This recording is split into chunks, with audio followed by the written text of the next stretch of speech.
الحمد لله كفى وسلام على عباده الذين اصطفى أما بعد فأعوذ بالله من الشيطان الرجيم بسم الله الرحمن الرحيم يرفع الله الذين آمنوا منكم والذين أوتوا العلم درجات وقال رسول الله صلى الله عليه وسلم يحمل هذا العلم من كل خلف عدوله ينفون عنه تحريف الغالين وانتحال المبطلين وتأويل الجاهلين رواه الإمام البيهقي في المدخل صدق الله مولانا العظيم وصدق رسوله النبي الكريم ونحن على ذلك لمن الشاهدين والشاكرين والحمد لله رب العالمين اللهم صل على محمد وعلى آل محمد كما صليت على إبراهيم وعلى آل إبراهيم إنك حميد مجيد اللهم بارك على محمد وعلى آل محمد كما باركت على إبراهيم وعلى آل إبراهيم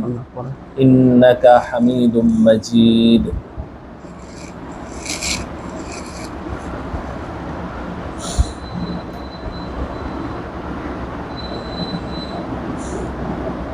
এই পৃথিবীতে আল্লাহ রব্বুল আলামিন আমাদেরকে যত নিয়ামত দিয়েছেন এই সমস্ত নিয়ামতের মধ্যে সবচেয়ে দামি নিয়ামতের নাম ঈমান। ঈমানের চেয়ে দামি, ঈমানের চেয়ে মূল্যবান কোনো নিয়ামত এই পৃথিবীতে আল্লাহ পাক কাউকেই দান করেননি।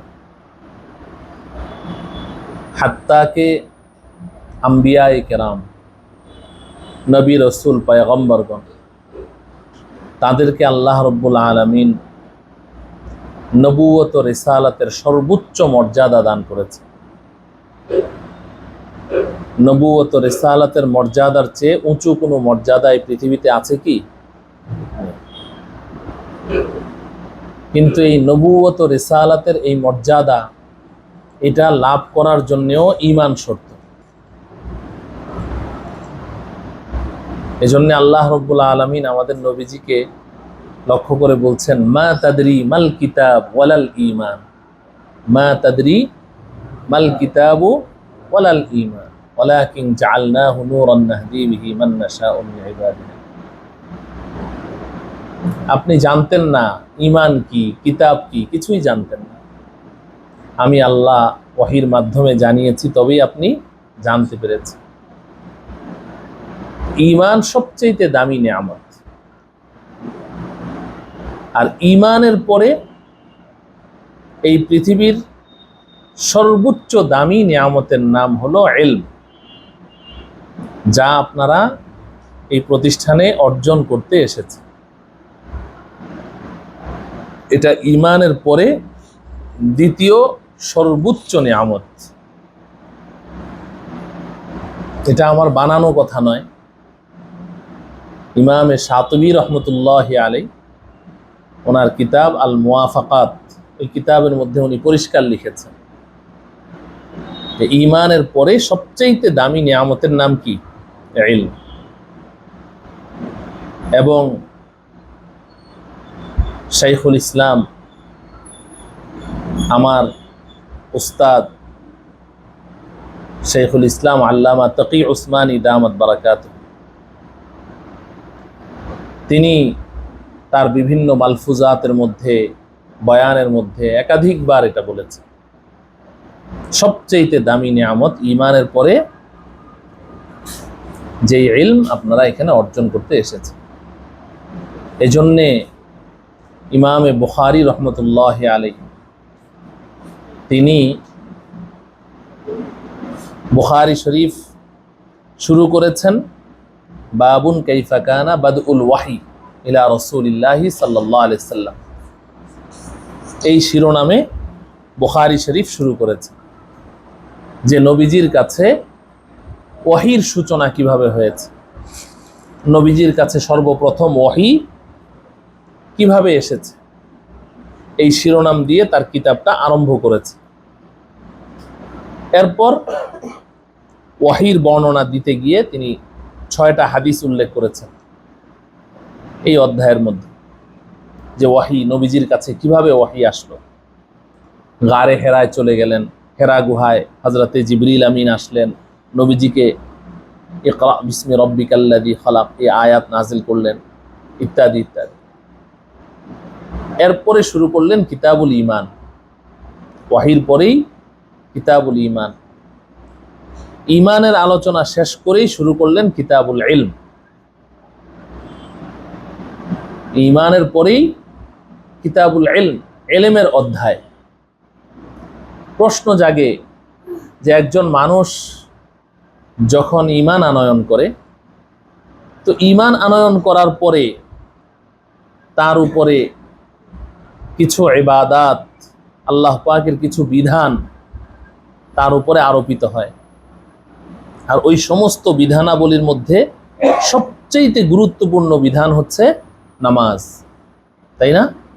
একজন ইমানদার মুসলমানের উপরে সবচেয়ে গুরুত্বপূর্ণ বিধান কি? নামাজ। তো ঈমানের আলোচনা শেষ করে তো তিনি কিতাবুস সলাত আনা প্রয়োজন ছিল। ঈমানের পরে সলাতের গুরুত্ব সবচেয়ে বেশি, কিন্তু ইমাম বুখারী রহমতুল্লাহ আলাইহি ঈমানের পরে কিতাবুস সলাত না। কিংবা আপনি বলতে পারেন যে নামাজের জন্য শর্ত হলো তাহারত, পবিত্রতা অর্জন করা। পবিত্রতা অর্জন ছাড়া সলাত সহি হবে কি? তো তাহলে কিতাবুল ঈমান, ঈমানের আলোচনার পরে তিনি তাহারতের আলোচনা নিয়ে আসতেন, পবিত্রতা অর্জনের আলোচনা, কারণ পবিত্রতা ছাড়া তো সালাত হয় না। কিন্তু ইমাম বুখারী রহমতুল্লাহ আলাইহি এসব কিছুই আনেননি, ঈমানের পরে ইলমের আলোচনা নিয়ে এসেছে। অনেকের কাছে এটা মনে হয় যেন কোনো ধারাবাহিকতা ছাড়া একটা ছন্দপতন হলো, এলোমেলো হয়ে গেল, যে ঈমানের পরে আবার ইলম কেন? ঈমানের পরে তো সালাত আসবে, ঈমানের পরে তো তাহারত আসবে, সালাতের পরে সওম আসবে, সওমের পরে যাকাত আসবে, যাকাতের পরে হজ আসবে, একটা ধারাবাহিকতা। ঈমানের পরে ইলম আসলো কেন? এর একমাত্র কারণ যে ঈমানের পরে সবচেয়ে গুরুত্বপূর্ণ, সবচেয়ে সামনে চলে আসে, ঈমানের পরে সবচেয়ে গুরুত্বপূর্ণ বিধান কি? সালাত। কিন্তু সালাত না এনে ইমাম বুখারী রহমতুল্লাহ আলাইহি কি নিয়ে আসলেন? কিতাবুল ইলম। কেন নিয়ে এসেছেন? একমাত্র এক নম্বর কারণ হলো ঈমানের পরে সবচেয়ে দামি নিয়ামতের নাম কি? ইলম। আর 2 নম্বর কারণ হলো যে ইমামে বুখারী রহমতুল্লাহ আলাইহি তিনি এই কথা বলতে চান যে তুমি যখন আল্লাহ রব্বুল আলামিনের উপর ঈমান আনয়ন করেছো, তো আল্লাহ পাকের উপর তোমার রবকে যখন তুমি বিশ্বাস করেছো, পরকালকে যখন তুমি বিশ্বাস করেছো, জান্নাত জাহান্নামকে যখন তুমি বিশ্বাস করেছো, মৃত্যু পরবর্তী আল্লাহ পাকের সামনে পুনরুত্থানকে যখন তুমি বিশ্বাস করেছো, তাহলে এখন তোমাকে আল্লাহ পাকের বিধানগুলো মেনে চলতে হবে। এখন আল্লাহ পাকের এই বিধানগুলো মানতে হলে আগে তোমাকে জানতে হবে, মানতে হলে জানতে হবে। জানা ছাড়া মানা যায় না, জানা ছাড়া যায় কি? না। এজন্য হিন্দিতে বলে बिगैर इल्म ना कहने की बात कही जाती है, ना करने का काम किया जाता है। इल्म ছাড়া না কোনো কথা বলা যায়, ইলম ছাড়া না কোনো কাজ করা যায়। আপনি ইলম ছাড়া না জেনে কোনো কথা বলতে যাবেন, ভুল বলবেন। আপনি না জেনে কোনো কাজ করতে যাবেন, ভুল করবেন। এজন্য আল্লাহ পাকের যত বিধান আছে, আপনি যেই বিধানটাই আপনি মানতে চান, যেই বিধানটাই আপনার জীবনে প্র্যাকটিক্যালি আপনি অ্যাপ্লাই করতে চান, আমলি জিন্দেগিতে আপনি বাস্তবায়ন করতে চান, আগে ওটা সম্পর্কে কি লাগবে? ইলম লাগবে। কি লাগবে? ইলম লাগবে। ইলম ছাড়া আপনি কোনো বিধানই মানতে পারবেন না, যে কোনো বিধান মানতে গেলেই ভুল হয়ে যাবে। এজন্য ইমামে বুখারী রহমতুল্লাহ আলাইহি ঈমানের পরেই কিতাবুল ইলম নিয়ে এসেছেন, যে আগে তুমি ইলম অর্জন করো, ইলমের গুরুত্ব জানো, ইলমের গুরুত্ব বুঝো, তারপরেই না তুমি ইলমের মাধ্যমে তারপরে তোমাকে আমল করতে হবে। মাকসাদ আমল, উদ্দেশ্য কি? আমল। কিন্তু এই উদ্দেশ্য বাস্তবায়নের জন্য আগে কি করতে হবে? ইলম অর্জন করতে হবে। এবং ইমামে বুখারী রহমতুল্লাহ আলাইহি এই কিতাবুল ইলম এই শিরোনাম দিয়ে সর্বপ্রথম যে আয়াতটি তিনি উল্লেখ করেছেন, আমি ওই আয়াতটি আপনাদের সামনে তেলাওয়াত করেছি। আল্লাহ রাব্বুল আলামিন কোরআনে কারীমে বলছেন, ইয়ারফাইল্লাহুল্লাযীনা আমানু মিনকুম ওয়াল্লাযীনা উতুল ইলমা দারাজাত। দারাজাত কোন সিগারে বলেন? জমান্নাস বলেন, কথা বলেন। জমা মুয়ান্নাস সালেম, দারাজাতুনের জমা না, দারাজাত জমা মুয়ান্নাস সালেম না। আল্লাহ পাক বলছেন যে তোমাদের মধ্যে, এই দুনিয়ার মানুষ, তুমি নর হও আর নারী হও, পুরুষ হও আর মহিলা হও, তোমাদের মধ্য থেকে যারা ঈমান এনেছে এবং ঈমানের সাথে সাথে ওয়াল্লাযীনা উতুল ইলমা, ঈমানের সাথে সাথে যাদেরকে আসমানি ইলম দেয়া হয়েছে, ইয়ারফাইল্লাহু দারাজাত, আল্লাহ পাক তাদের মর্যাদা অনেক অনেক অনেক অনেক বেশি বৃদ্ধি করে দেন। কি পরিমাণ বৃদ্ধি করেন এটার কোনো সীমা পরিসীমা এখানে উল্লেখ করা হয়নি। আল্লাহ যত বড়, আল্লাহ পাক তার শান অনুযায়ী ইমানদার আহলে ইলমের মর্যাদাকেও ওই পরিমাণ উঁচু করে দেন। ইমানদারদের মধ্য থেকে যাদেরকে কি দেয়া হয়েছে? ইলম দেয়া হয়েছে, তাদের মর্যাদা আল্লাহ পাক এই পরিমাণ উঁচু করে দেন। এখন এই যে ইলম, এটা কত দামি বস্তু এটা আগে আমাকে জানতে হবে। এই যে আপনারা এখানে এসেছেন ইলম অর্জন করতে, মানুষ যখন কোনো বস্তুর মূল্য বুঝে যে এই জিনিসটা অনেক দামি, যখন দাম বুঝে, তো ওই বস্তুটা অর্জন করার জন্য তার জীবনের সর্বোচ্চ প্রচেষ্টা ওটার পিছনে ব্যয় করে দেয়, তাই না? যে মণিমুক্তার দাম বুঝে, যে মণিমুক্তা কি জিনিস, তার ওটার মধ্যে দিল লেগে গেছে যে এটাই হচ্ছে আমার জীবনের টার্গেট, মণিমুক্তা আমাকে অর্জন করতে হবে। এখন এই মুক্তা কোথায় হয়? মুক্তা হয় ঝিনুকের পেটে। ঝিনুক আছে কোথায়? সমুদ্রের তলদেশে। এখন এই বেটা কি করে জানেন? সে এই সমুদ্রের মধ্যে ডুব দেয়, ডুবুরি। অথচ যেই ডুবুরি সমুদ্রে ডুব দিচ্ছে, সে জানে এই সাগরের মধ্যে এমন এমন প্রাণী আছে যে আমার মতো 10টা মানুষকে এক লোকমায় গিলে ফেলতে পারবে। সাগরের মধ্যে এমন প্রাণী আছে না নাই? এটা জানা সত্ত্বেও সে কিন্তু সাগরে ডুব দিচ্ছে। সাগরে ডুব দিচ্ছে, যে কোনো সময় একটা হিংস্র প্রাণী এসে তাকে গিলে ফেলতে পারে। তারপরেও কেন ডুব দিয়েছে? ওই যে মুক্তার দাম তার বুঝে এসে গেছে যে না, মুক্তা আমাকে অর্জন করতে হবে। যদি কোনো রকম জানে বেঁচে কিছু মুক্তা যদি আমি আহরণ করতে পারি, তাহলেই তো আমার জীবনটা সফল। সে ওটার মধ্যেই সফলতা খুঁজে পেয়েছে, যার কারণে জানের রিস্ক নিয়ে সে এই সমুদ্রের তলদেশে যাচ্ছে, গিয়ে ঝিনুক আহরণ করছে, সেই ঝিনুকের পেটের ভেতর থেকে মুক্তা আহরণ করছে, দাম বুঝে এসে গেছে। দুনিয়ার মধ্যে আমরা দেখি যার কাছে যেই জিনিসের দাম বেশি, সে ওই জিনিস অর্জন করার জন্য যে কোনো ধরনের অন্যায় করছে। যার ক্ষমতার দাম বুঝে আসছে যে এই ক্ষমতাটা আমার অর্জন করতে হবে, ওই চেয়ারটা আমাকে অর্জন করতে হবে, ওই চেয়ারে আমাকে বসতে হবে, এখন ওই চেয়ারে বসতে গিয়ে নিজের আপন ভাইকে খুন করছে, কারণ ওই চেয়ারের দামটা তার বুঝে এসে গেছে। তো এই সমস্ত তুচ্ছ জিনিস, যেগুলোর আল্লাহ পাকের কাছে মাছির দানা সমপরিমাণও কি নেই, দাম আছে কি? সারা পৃথিবীর সমস্ত মণিমুক্তা আল্লাহর কাছে একটা মাছির দানা সমপরিমাণ দাম আছে না। নবীজি সাল্লাল্লাহু আলাইহি সাল্লাম কি বলেছেন? লাউ কানাতিদ দুনিয়া তা'দিলু ইনদাল্লাহি জানাহা বাউদাতিন মা সাকা কাফিরান শুরবাতা মাইন। আল্লাহ পাকের কাছে এই পৃথিবীর সম্পদ, পুরা পৃথিবীটার মূল্য যদি একটা মাছির পর সমপরিমাণ হতো, এতটুকু দামও যদি হতো, কোনো কাফের মুশরিক বেঈমানকে আল্লাহ পাক এক ফোঁটা পানিও পান করতে দিতেন না। যে তোরা তো আমাকে অস্বীকার করিস, আমি কেন তোদেরকে এই দামি জিনিস খাওয়াবো? একটা কাফের মুশরিককে এক ফোঁটা পানিও কি করতে দিতেন না, পান করতে দিতেন না। কিন্তু কেন দেন? আল্লাহর কাছে এগুলোর কোনো কি নেই, মূল্য নেই। তো আমি যে কথা আপনাদেরকে, আমার প্রিয় তালিবুল ইলম ভাইয়েরা, আপনাদেরকে আমি যে কথা বুঝাতে চাই, যখন মানুষের কাছে কোনো জিনিসের মূল্য বুঝে আসে, সে ওটা অর্জন করার জন্য নিজের জীবনকেও বিসর্জন দিয়ে দেয়, তাও আমি ওটা চাই।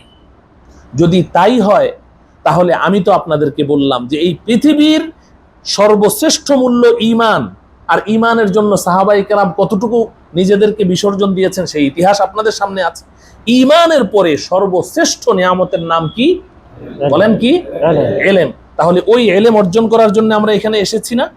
তাহলে এটার জন্য কি পরিমাণ শ্রম আমাকে দিতে হবে, কি পরিমাণ পরিশ্রম আমাকে করতে হবে? তা আগে আমাকে ওই ইলমের মূল্য বুঝতে হবে।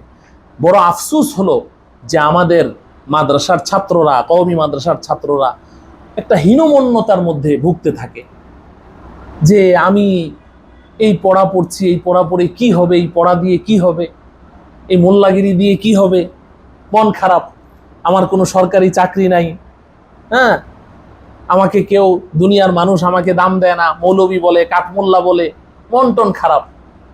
আরে যারা আপনাকে কাঠমোল্লা বলে গালি দেয়, যারা আপনাকে মৌলবাদী বলে গালি দেয়, যারা আপনাকে জঙ্গি বলে গালি দেয়, তারা তো ওই ইলমের মূল্য জানে না, জানে না, জাহেল। তো জানে না বলে আপনাকে গালি দেয়। যদি মূল্য জানতো তাহলে আপনাকে এভাবে কি করতো না, গালি দিত। আমাদের উস্তাদ হযরত মাওলানা মুফতি দিলাওয়ার হুসাইন দামাত বারাকাতুহুম, ওনার জবানে শুনেছি, আরো আসাতেজায়ে কেরামের জবানে শুনেছি যে একজন উস্তাদ গোলেস্তা পড়াইতেন। গোলেস্তা, শেখ সাদি রহমতুল্লাহ আলাইহি, কবি শেখ সাদির নাম শুনেছেন না?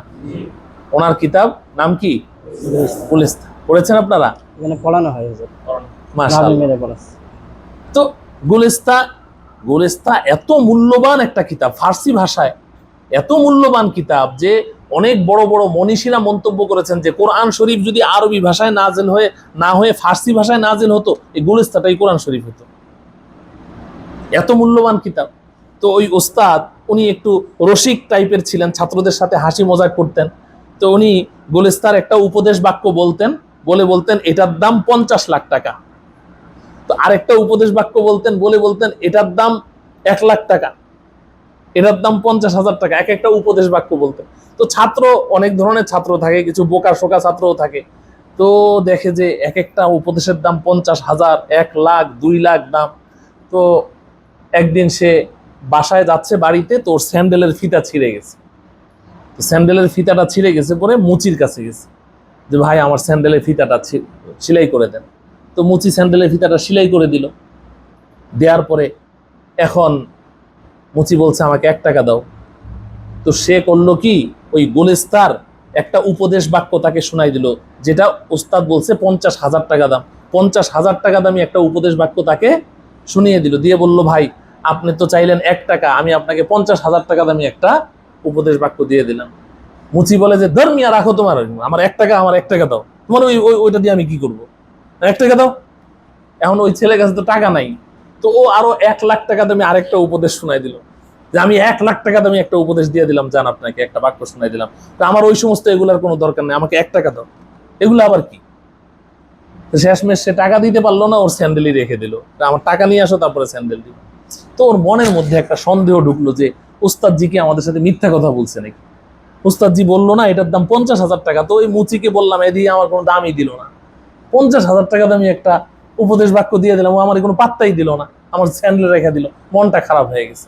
তো পরের দিন গিয়ে ক্লাসে ওস্তাদজিকে বলে, ওস্তাদজি আপনি যে বললেন যে অমুক উপদেশটা এটার দাম 50,000 টাকা, আপনি কি মিথ্যা কথা বলছেন? হয় না, আমি কেন মিথ্যা কথা বলবো? হয়তো আমি যে ওই মুচিকে আমি 50,000 টাকা দামি একটা বাক্য দিলাম, তারপরেও আমার স্যান্ডেলটা দিল না, আমার কাছে 1 টাকা চায়। তো ওস্তাদজি তো বুঝতে পেরেছেন সমস্যাটা কোন জায়গায়। তো ওস্তাদজি তাকে একটা মুক্তার টুকরা দিলেন, মুক্তার একটা পাথর দিলেন। পাথর দিয়ে তাকে বললেন যাও মুচিকে এই পাথরটা দাও, বলে আমি তোমাকে এই পাথরটা দিলাম, তুমি আমার স্যান্ডেলটা দিয়ে দাও। তো সে গেল, গিয়ে মুচিকে ওই পাথরটা দিয়ে বলল, ভাই এই যে আপনাকে এই পাথরটা দিলাম, এটা শুনেছি অনেক দামি পাথর, আপনি পাথরটা রাখেন, আমাকে স্যান্ডেলটা দিয়ে দেন। মুচি ওই পাথরটা ফিকে ফেলে, ধর মিয়া তোমার পাথর দিয়ে আমি কি করব, আমার 1 টাকা দাও, এই পাথর দিয়ে আমি কি করব। দিল না। তো পাথরটা নিয়ে আবার চলে আসলো ওস্তাদজির কাছে, এসে বললো যে ওস্তাদজি ও তো আমার স্যান্ডেল দেয় না, পাথর ফিকে ফেলে দিয়েছে। ঠিক আছে, এবার তুমি এই পাথরটা নিয়ে অমুক মার্কেটে অমুক স্বর্ণকারের দোকানে যাবে, ওই পাথরটা তার হাতে দিয়ে অমুক স্বর্ণকারের দোকানে যাও, গিয়ে তুমি এই পাথরটার দাম জিজ্ঞাসা করবা, কিন্তু বিক্রি করবা না। ওরা দাম যাই বলুক, তুমি কিন্তু পাথরটা তাদেরকে দিবা না। পাথরটা নিয়ে স্বর্ণকারের দোকানে গেল, যাওয়ার পরে বলল, ভাই আমি পাথরটার দাম জানতে চাই, এটা বিক্রি করতে চাই। তো একজন এসে বলছে যে আমি 50,000 দিব, আরেকজন এসে বলছে আমি 60,000 দিব, আরেকজন বলছে আমি 65,000 দিব, দাও পাথরটা দাও। এখন সে বলছে না, এটা তো বিক্রি করা যাবে না, এটা আগে আমাকে জিজ্ঞেস করতে হবে। ঠিক আছে, তুমি জিজ্ঞেস করে আসো, আমরা টাকা নিয়ে রেডি আছি। বুঝে আসছে কথা? এখন এই ছাত্রের টনক নড়ে গেল যে কিরে ব্যাপারটা কি, মুচি পাথরটা ফিকে ফেলে দিল, ও আমার কাছে 1 টাকা চায়, পাথরটার কোনো দাম দিল না, আর এরা এই পাথরটার দাম কত দিতে চায়, 65,000 70,000 টাকা দিতে চায়। তখন তার বুঝে আসলো যে নিশ্চয়ই মুচি এই পাথরটা কি করতে পারে নাই, চিনতে। যদি চিনতো তাহলে ওই পাথর রেখে ওই স্যান্ডেল না, ওর যত স্যান্ডেল আছে সব দিয়ে দিত না। তখন এসে সে ওস্তাদজিকে বললো, ওস্তাদজি আমার বুঝে এসে গেছে, আমার বুঝে এসে গেছে সমস্যাটা কোন জায়গায়। এই মুচি সে তো এই এলেমের মূল্যই জানে না। কথা বুঝে আসলো? তো যারা এই এলেমের মূল্য জানে তারা না আপনাকে মূল্য দিবে, যারা এলেমের মূল্য জানে না তারা আপনাকে মূল্য দিবে কিভাবে? কথা বুঝাতে পারলাম কি? হ্যাঁ, এই জন্য হীনমন্যতার শিকার হওয়ার কিছু নাই। আপনার এক ভাই ইংলিশ মিডিয়ামে পড়ে আর আপনি এখানে মাদ্রাসায় পড়েন, এখন ও কথায় কথায় আপনার সামনে ইংলিশ বলে, আপনার মন খারাপ, আরে আমি তো ইংলিশ বলতে পারি না। ও বিভিন্ন ধরনের ইন্টারন্যাশনাল বিভিন্ন আন্তর্জাতিক খবর আপনার সামনে দেয়, সায়েন্সের বিভিন্ন থিওরি আপনার সামনে পেশ করে, আপনার মন খারাপ, আমি তো ওর মতো পারি না। এই একটা হীনমন্যতা। আরে বাবা, আপনি কেন মন খারাপ করে আছেন? ও ইংলিশ বলছে, আর আপনি যেই ভাষা শিখছেন এই ভাষাটা কার ভাষা? আপনি যে ভাষা শিখছেন এটা কার ভাষা? ইন্টারন্যাশনাল ভাষা কি ইংলিশ না আরবি? কথা বলে না। ইংলিশ ভাষাটা, আমি ইংলিশ থ্রুলি আমি ইংলিশ বলছি, এই ইংলিশটা কতক্ষণ চলবে? মাটির উপর পর্যন্ত, মাটির 3.5 হাত নিচে গেলে ওই ইংলিশ আর চলবে? হ্যাঁ, ফেরেশতারা এসে জিজ্ঞাসা করবে, হু ইজ ইউর রব, হু ইজ ইউর গড, হ্যাঁ, হোয়াট ইজ ইউর রিলিজিয়ন, জিজ্ঞেস করবে। Who is the prophet Muhammad, জিজ্ঞাসা করবে। কি বলবে? মার রব্বু ওমা দীনু ওমান হাযার রাজুল আল্লাযী বুইসা ফীকুম। 3.5 হাত মাটির নিচে যাও, তোমার ইন্টারন্যাশনাল ভাষা শেষ। তাহলে ইন্টারন্যাশনাল ভাষা ইংলিশ না আরবি? কথা বলে না। তো শুধু কবরেই, তারপর হাসরে গেলে ইংলিশ চলবে না আরবি? এরপরে জান্নাতে গেলে তাহলে ইন্টারন্যাশনাল ভাষা কোনটা হলো? তো তাহলে আপনি মন খারাপ করছেন কেন? কি কারণে আপনার মন খারাপ? রসুলের ভাষা আরবি, কোরআনের ভাষা আরবি, আল্লাহর ভাষা আরবি, জান্নাতের ভাষা আরবি, ফেরেশতাদের ভাষা আরবি, সব জায়গায় আরবি চলবে। আপনি মন খারাপ, আরে আমি তো তার মধ্যে ইংলিশ বলতে পারছি। আমি হেদায়েতুন নাহর বছর হেদায়েতুন নাহবু পড়ি অনেক আগে, সেই আপনার হয়তো 91-92 সনের কথা।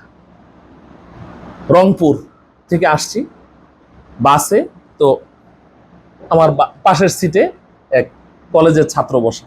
তা আমি তো ছোট মানুষ, মোল্লা মৌলবী পাশে বসছি, তো আমাকে দেখে খুব বিরক্তি বোধ করছে যে তার পাশের সিটে আমি বসলাম। মানে তার কাছে খুব খারাপ লাগছে, একটা লং জার্নি সেই রংপুর থেকে ঢাকা। তো রাস্তায় এক পর্যায়ে সে আমাকে খুব বিরক্তির সাথে, তুচ্ছ তাচ্ছিল্যের সাথে, কি করো? মাদ্রাসায় পড়ি। কি বড় মাদ্রাসায়?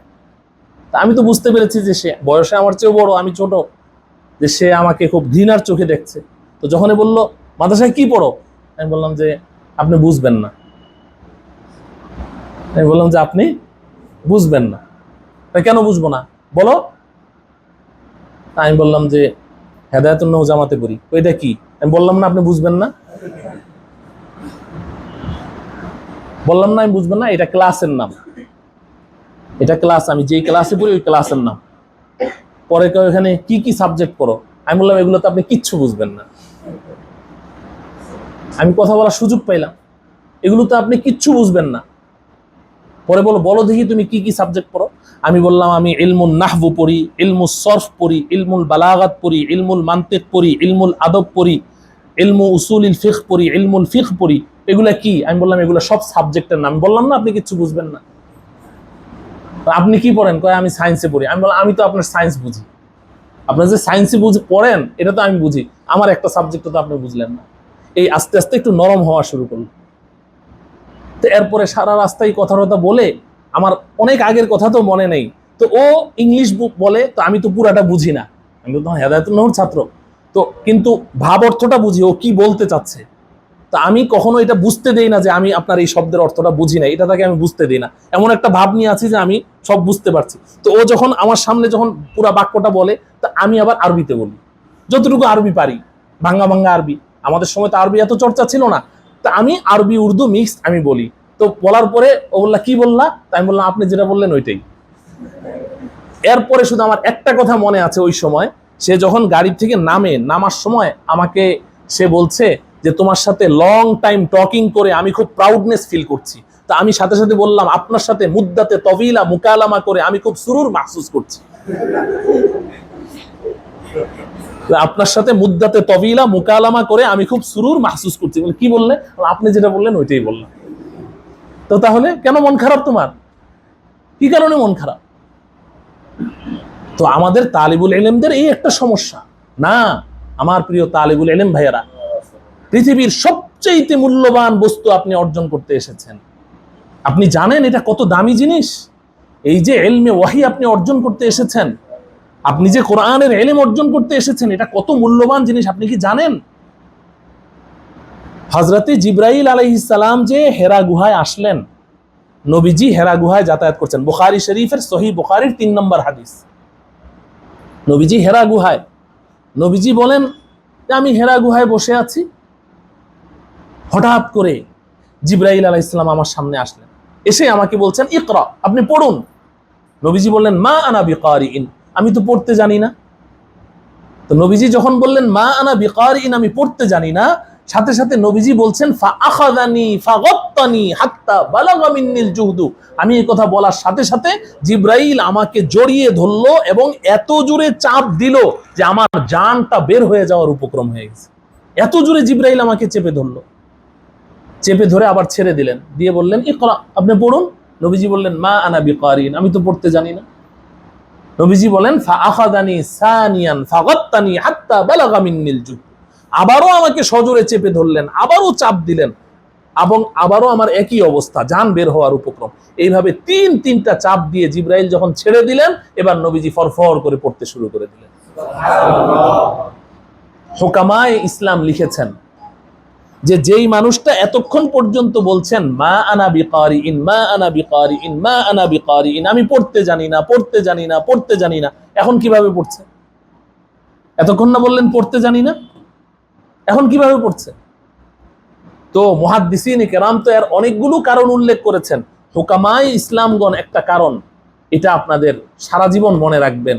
ওনারা লিখেছেন যে আল্লাহ রব্বুল আলামিন হযরতে জিবরাইল আলাইহিস সালামকে যখন আমাদের নবীজির কাছে পাঠাচ্ছেন, পাঠানোর সময় এই কোরআন এবং হাদিসের ইলমের নূর জিবরাইলের সিনার মধ্যে ভরে দিয়ে তারপরে জিবরাইলকে নবীজির কাছে পাঠিয়েছে। জিবরাইল আমিন এসে যখন দেখলেন যে মুহাম্মদে আরবি সাল্লাল্লাহু আলাইহি সাল্লাম পড়তে পারছেন না, তো জিবরাইল আলাইহিস সালাম নবীজির সিনাকে তার সিনার সাথে চেপে ধরে ওই নূরটা নবীজির সিনার মধ্যে ভরে দিয়েছে। যখন নবীজির সিনার মধ্যে ওই নূর চলে আসলো, এবার নবীজি ওই নূর অর্থ আলো, এই আলোতে পুরা লৌহে মাহফুজ এভাবে আয়নার মতো দেখে দেখে পড়তে শুরু করে দিলেন।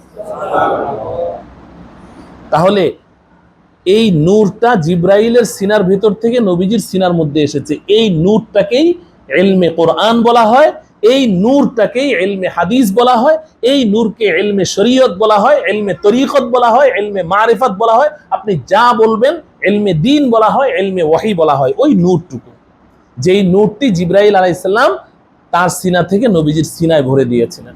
আর নবীজি হেরা গুহা থেকে ওই নূরটা নিয়ে কাদের কাছে এসেছিলেন? আপনারা নিচের জামাতে পড়েন, তারপরেও আপনারা পড়েছেন, কমবেশি সবাই জানেন পৃথিবীর ইতিহাসের সবচাইতে খারাপ মানুষগুলো, হ্যাঁ, আইয়ামে জাহিলিয়াত, বর্বর যুগের মানুষ, পৃথিবীর ইতিহাসের সবচাইতে খারাপ মানুষগুলোর কাছে এসেছে। যেই মানুষগুলো খালি চেহারা সুরতে মানুষ ছিল, না হলে এদের আচার আচরণ হাইওয়ান জানোয়ারকেও হার মানাতো। এই মানুষগুলোর কাছে এসে নবীজি ওই নূর, জিব্রাইলের সিনা থেকে যে নূরটা পেয়েছেন, এই নূরটা দীর্ঘ 23 বছর অক্লান্ত পরিশ্রম করে এই সাহাবাই কেরাম যারা ওই যুগের জাহিলি যুগের বর্বর জাতি, তাদের সিনার মধ্যে ভরে দিলেন, আর তারা হয়ে গেল পৃথিবীর সর্বশ্রেষ্ঠ মানুষ। ওই সেই নূর। আমি যে কথাটা আপনাদেরকে বলতে চাই সেটা হলো, এখানে একটা চমৎকার কথা সুফিয়ায়ে কেরাম লিখেছেন যে আচ্ছা, জিব্রাইল আলাইহিস সালামের সিনার মধ্যে আল্লাহ পাক নূর ভরে দিলেন, সেই নূর নবীজির সিনার মধ্যে জিব্রাইল ভরে দিলেন, তারপরে নবীজি সাহাবাই কেরামের সিনার মধ্যে ওই নূর ভরে দিয়েছেন। সাহাবাই কেরামের বিশাল 1.25 লক্ষ সাহাবাই কেরামের এক জামাত, তাদের কাছ থেকে তাদের পরবর্তী জেনারেশন তাবেঈনরা ওই নূর তাদের বক্ষে ধারণ করেছে, তাবেঈনদের থেকে তাদের পরবর্তী জেনারেশন ওই নূরটা তাদের বক্ষে ধারণ করেছে।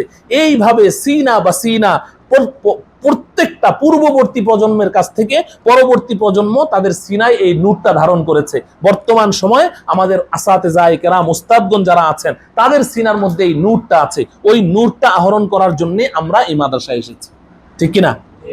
এখন এখানে একটা গুরুত্বপূর্ণ প্রশ্ন হলো, আচ্ছা, জিব্রাইলের সিনার মধ্যে যে আল্লাহ পাক নূরটা ভরে দিলেন, জিব্রাইলের সিনায় এই নূর আসার আগে এই নূরটা ছিল কই? এর আগে এই নূর ছিল কই? সারা জীবন মনে রাখবেন। সুফিয়ায়ে কেরাম লিখেছেন, যেহেতু ইলমে ওয়াহি, ইলমে কোরআন, ইলমে হাদিস, ইলমে শরীয়ত, ইলমে তরিকত, ইলমে মারিফাত, ইলমে দ্বীন, এর নূর সিনা বা সিনা আমাদের কাছে এসেছে। জিব্রাইলের সিনা থেকে ধারাবাহিকভাবে এই সিনায় ট্রান্সফার হতে হতে এই পর্যন্ত এসেছে। অতএব আশা করা যায় জিব্রাইলের সিনায় এই নূরটা আসার আগে এই নূরটা স্বয়ং আল্লাহ রব্বুল আলামিনের কুদরতি সিনার ভিতরে ছিল। এবার বুঝেন যে কি জিনিস অর্জন করতে আপনারা এখানে এসেছেন। অতএব আমার প্রিয় তালেবুল ইলম ভাইয়েরা, সবচাইতে দামি জিনিস অর্জন করতে এসেছেন। এদিকে তাকান, আমার দিকে তাকান। সবচাইতে দামি জিনিস অর্জন করতে এসেছেন। এটার জন্য কি পরিমাণ পরিশ্রম আর মেহনত করতে হবে। তবে একদিকে যেমন নিজের সর্বোচ্চ পরিশ্রম এটার পেছনে ব্যয় করতে হবে, পাশাপাশি আবার আল্লাহ পাকের কাছে 5 ওয়াক্ত নামাজের পরে চোখের পানি ছেড়ে দিয়ে কান্নাকাটি করতে হবে। কারণ কি জানেন, এই নূর শুধু পরিশ্রমে অর্জন করা যায় না, শুধু মেধার জোরে এই নূর অর্জন করা যায় না। আপনার মেধা অনেক ভালো, আপনি এই নূর অর্জন করতে পারবেন না। পরিশ্রম করেছেন, হ্যাঁ, আপনি পরিশ্রম করে মেধার জোরে কিতাব মুখস্থ করে ফেলতে পারবেন। এই যে কিতাব মুখস্থ শোনাইলেন আমাকে, আপনি কিতাব মুখস্থ করে ফেলতে পারবেন। বইয়ের একটা শুরু থেকে শেষ পর্যন্ত পুরোটা মুখস্থ করে ফেলবেন, ওই বইয়ের অক্ষরগুলোই মুখস্থ করবেন, কিন্তু নূর আপনার অর্জন হবে না। এটা ভিন্ন জিনিস। বই তো আপনি ঘরে বসে বসেও মুখস্থ করতে পারতেন, মাদ্রাসায় আসলেন কেন? মাদ্রাসায় এসেছেন উস্তাদদের সিনা থেকে ওই নূরটা নেওয়ার জন্য। আর এই নূর আল্লাহ কাকে দেন? নবীজি পরিষ্কার বলেছেন, মাই ইউরিদিল্লাহু বিহি খায়রান ইউফাক্কিহু ফিদ্দীন। আল্লাহ রাব্বুল আলামিন এই পৃথিবীতে যেই নর, যেই নারী, যেই পুরুষ, যেই মহিলার সমুদয় কল্যাণ কামনা করেন, সবচেয়ে কল্যাণ যার কামনা করেন, আল্লাহ শুধু এই নূরটা তাকেই দান করেন। অতএব আল্লাহ পাকের কাছে কান্নাকাটি করে করে আল্লাহর কাছ থেকে চেয়ে নিতে হবে, এই নূর অর্জন করে নিতে হবে। নিজের মেধার জোরে আর পরিশ্রমে হবে না। মেধা আর পরিশ্রমে আপনি কিতাব মুখস্থ করবেন, কিন্তু নূর হাসিল হবে না। এই ইলম আপনাকে পথভ্রষ্টও করতে পারে। যদি নূরবিহীন, নূর ছাড়া শুধু আপনি কিতাব মুখস্থ করে বের হয়ে যান, এই ইলম আপনার কি করতে পারে? আমি একটা উদাহরণ দিই। আপনার হাতে একটা টর্চ লাইট আছে, টর্চ লাইট, বিদেশি টর্চ লাইট, অনেক সুন্দর আলো, ছোট্ট একটা টর্চ লাইট আছে। এটা তো আলো। এখন এই টর্চ লাইটটা দিয়ে আপনি কি করবেন? আপনি এই টর্চ লাইট দিয়ে রাতের অন্ধকারে, টর্চ লাইট দিয়ে অন্ধকার পথে টর্চ লাইট জেলে জেলে দেখে দেখে আপনি মসজিদে যেয়ে ইবাদত বন্দেগী করতে পারবেন? পারবেন না? আপনি এই টর্চ লাইটের আলোটা ব্যবহার করে চাইলে আপনি অনেক বড় একজন তাহাজ্জুদ গুজার আল্লাহর প্রিয় বান্দাও হতে পারবেন। আবার ঠিক একই আলো ব্যবহার করে কেউ যদি চায় রাতের অন্ধকারে কারো বাড়িতে চুরিও করতে যেতে পারবে। পারবে না রে? এই আলো কি তাকে পথ দেখাবে না? নাকি আলো বলবে যে এই তুই চুরি করতে যাচ্ছিস, তোকে আমি আলো দিব না? আলো কি বন্ধ হয়ে যাবে? না, আলো কিন্তু একটাই। একই আলো ব্যবহার করে কেউ আল্লাহর ওলি হয়ে যাচ্ছে, আবার ওই আলোটা ব্যবহার করে কেউ আবার বড় ডাকাত এবং চোরও। তো ঠিক তদ্রুপ আপনি মাদ্রাসায় পড়েছেন বলেই যে আপনি জমানার বড় বুজুর্গ হয়ে যাবেন তা না। বর্তমান সময়ে দুনিয়াতে যত বাতিল ফিরকা, ইসলাম বিরোধী যত চক্র ইসলামের উপরে হামলা করছে, ইসলামের উপরে আঘাত করছে, তলোয়ার দিয়ে আঘাত করছে না, ইসলামের উপরে আপনার রাইফেল দিয়ে আঘাত করছে না, পিস্তল দিয়ে আঘাত করছে না, ইসলামের উপরে আঘাত করছে এলেম দিয়ে। কি দিয়ে? কাদিয়ানীরা ইসলামের উপরে আঘাত করে কি দিয়ে? হ্যাঁ, শিয়ারা এলেম দিয়ে, এরপরে বেদাতিরা হিজবুত তাওহীদ, হিজবুত তাহরীর এলেম দিয়ে। যত ফেরাকে বাতেলা আছে, বাতিল ফেরকাগুলো আছে, এরা সব ইলমি হামলা করছে। এখন এই ইলমি হামলা এটা মোকাবেলা করতে হবে কি দিয়ে? তলোয়ার দিয়ে না ইলম দিয়ে? হ্যাঁ, লোহে কো লোহে সে কাটনা है। কেউ তোমাকে লোহা দিয়ে আঘাত করলে তুমি যদি RFL এর প্লাস্টিকের বদনা দিয়ে তুমি যদি ঠেকাইতে যাও, তোমার বদনা কেটে তোমার শরীরের মধ্যে লাগবে। লোহা ঠেকাইতে হলে লোহা দিয়ে ঠেকাইতে হবে, ঠিক কিনা? ততএব কেউ যদি এলেম দিয়ে হামলা করে, ঠেকাইতে হবে কি দিয়ে? তাইলে আপনাকে সেই এলেম অর্জন করতে হবে। কথা বুঝাতে পারলাম কি? এই জন্য আমার তো ডাক্তার জোরে কথা বলতে নিষেধ করেছে, আমি তো জজবায় এসে অনেক জোরে জোরে কথা বলে ফেললাম। হ্যাঁ, গাজী মিরাজ সাহেব আমাকে বাধ্য করেছেন আসার জন্য। আজকে 4 দিন আমি অসুস্থ, বুকে ব্যথা। তারপরেও শুধু ওনার প্রতি আন্তরিকতার কারণে, একই মাদ্রাসায় ছিলাম, আমি এখনো ওখানে আছি। উনি অত্যন্ত আমার একজন প্রিয় মানুষ। তো আলহামদুলিল্লাহ আমার দেখে একদম চক্ষু ঠান্ডা হয়ে গেছে যে এখানে এই ছোট্ট একটা জায়গার মধ্যে আপনারা এতগুলো ছাত্র তালেবুল ইলম জমা হয়ে গেছেন। নিশ্চয়ই তারা আপনাদের পিছনে পরিশ্রম করছে, মেহনত করছে, না হলে এখানে কেন এসছেন? আরো কত সুন্দর সুন্দর বিল্ডিংওয়ালা কত মাদ্রাসা আছে, ওই সমস্ত বিল্ডিং ছেড়ে এখানে আপনারা নিশ্চয়ই এখানে খোরাক পেয়েছেন। কথা ঠিক? হ্যাঁ। তো যদি এই মাদ্রাসাকে আপনারা মনে করেন যে না, এখানে এসে আমাদের উপকার হচ্ছে, তাহলে আপনাদেরকে কি করতে হবে? আরো তালেবুল ইলমদেরকে, যারা ইলম পিপাসু, এদেরকে দাওয়াত দিয়ে দিয়ে এখানে নিয়ে আসতে হবে। আমি তো এখানে এসে মানে এত খুশি লেগেছে যে এখানকার মোতাওয়াল্লি সাহেব উনি লোক তালাশ করতেছে যে আমি কাজের লোক চাই, যারা এখানে যে উদ্দেশ্যে এটাকে মাদ্রাসা ওয়াকফ করা হয়েছে, প্রকৃত অর্থে একজন মেহনতি কিছু আসাতেজায়ে কেরাম, কিছু উস্তাদ, কিছু ছাত্র উনি অপেক্ষায় আছেন যে এমন কিছু যদি এলেম পিপাসু তালেবুল ইলম এবং উস্তাদ পান, তাহলে তার স্বপ্ন আছে ভবিষ্যতে তিনি এটাকে অনেক বড় একটা ইসলামী ইউনিভার্সিটি করে ফেলবেন। কিন্তু সেটা আমাদেরকে কাজের মাধ্যমে দেখাতে হবে। যদি আমরা এই ইলম অর্জনের মাধ্যমে যদি আমরা এটাকে এমন একটা পূর্ণাঙ্গ ইউনিভার্সিটি আমরা যদি এখানে রূপ দিয়ে যেতে পারি, আমরা একদিন দুনিয়াতে থাকবো না, মোতাওয়াল্লি সাহেব একদিন দুনিয়াতে থাকবে না, আমাদের উস্তাদরা একদিন দুনিয়াতে থাকবে না, কিন্তু কিয়ামত পর্যন্ত এই যে ইলমের এই ফলগু ধারা চলতে থাকবে, এই পুরাটাই আমাদের সকলের সদকায়ে জারিয়া হয়ে যাবে। একটা কথা মনে রাখবেন, সর্বশেষ কথা, আপনি এটা মনে করেন না যে না এখানে এই 2-4টা রুম, এখানে ছোট্ট একটা মাদ্রাসা। দারুল উলুম দেওবন্দ শুরু হয়েছে, কোনো ঘরও ছিল না, একটা ডালিম গাছ, একটা ডালিম গাছ, ডালিম গাছের ছায়ার নিচে একজন উস্তাদ, একজন ছাত্র, বাস। উস্তাদ মোল্লা মাহমুদ, ছাত্র মাহমুদ হাসান দেওবন্দি শেখুল হিন্দ। এক উস্তাদ এক ছাত্রকে নিয়ে বসে গেছে, এটাই দারুল উলুম দেওবন্দ। আজকে দারুল উলুম দেওবন্দ গিয়ে দেখে আসেন, গোটা পৃথিবীতে যেখানেই আপনি যাবেন, যে কোনো দেশে যাবেন, মুসলিম হোক অমুসলিম হোক, যেই দেশে যাবেন, যদি ওখানে গিয়ে কোথাও দেখেন যে দ্বীনের উপরে কোনো একটি কাজ, সেটা জিহাদের ময়দানে হোক, সেটা লিখালিখির ময়দানে হোক, ওয়াজ ও নসিহতের ময়দানে হোক, দাওয়াত ও তাবলীগের ময়দানে হোক, কিংবা মসজিদের মিম্বারে হোক, যে কোনো জায়গায় যদি দেখেন যে সহিহ নাহজের উপরে, সাহাবায়ে কেরামের নাহজের উপরে দ্বীনের কোনো কাজ চলছে, খবর নিয়ে দেখবেন গোড়ায় কোনো দেওবন্দি আলেম আছে। গোটা পৃথিবীতে দ্বীনটাকে ধরে রেখেছে সহিহ নাহজের উপরে। তো অতএব ওটা যদি এত বড় হতে পারে, আমাদের এই প্রতিষ্ঠানও একদিন এত বড় দারুল উলুম দেওবন্দের মতো প্রতিষ্ঠান হতে পারে, আল্লাহ চাইলে যদি কবুল হয়ে যায়। তো সেই কবুলিয়াতটা আপনাদেরকে করিয়ে নিতে হবে। দারুল উলুম দেওবন্দ সেই 1866 খ্রিস্টাব্দে প্রতিষ্ঠা লাভ করেছে। 1866 খ্রিস্টাব্দে প্রতিষ্ঠা লাভ করেছে। এখনো দারুল উলুম দেওবন্দের ইতিহাস যদি কেউ লেখে তো প্রথম উস্তাদ আর প্রথম ছাত্রের নামটা লিখতে হবে, তার নাম বাদ দিয়ে ইতিহাস লেখা যাবে না।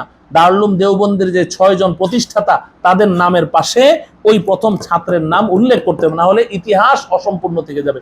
ঠিক আমাদের এই মাদ্রাসা, এটাও যখন একদিন বড় হবে আপনাদের নামটা কিন্তু ইতিহাসে থেকে যাবে।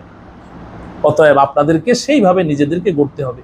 এলেম অর্জনের পাশাপাশি আমল করতে হবে, আমল করতে হবে। শুধু এলেম ইবলিস শয়তানের সবচেয়ে বেশি ছিল। পৃথিবীতে সবচেয়ে বেশি এলেম কার ছিল রে? ইবলিস শয়তানের ছিল রে, ইবলিস শয়তান। আমি কথা সংক্ষিপ্ত করতে যাচ্ছি, ছড়ায় গেল। ইবলিস শয়তানের এলেম ছিল কিন্তু নূর ছিল না।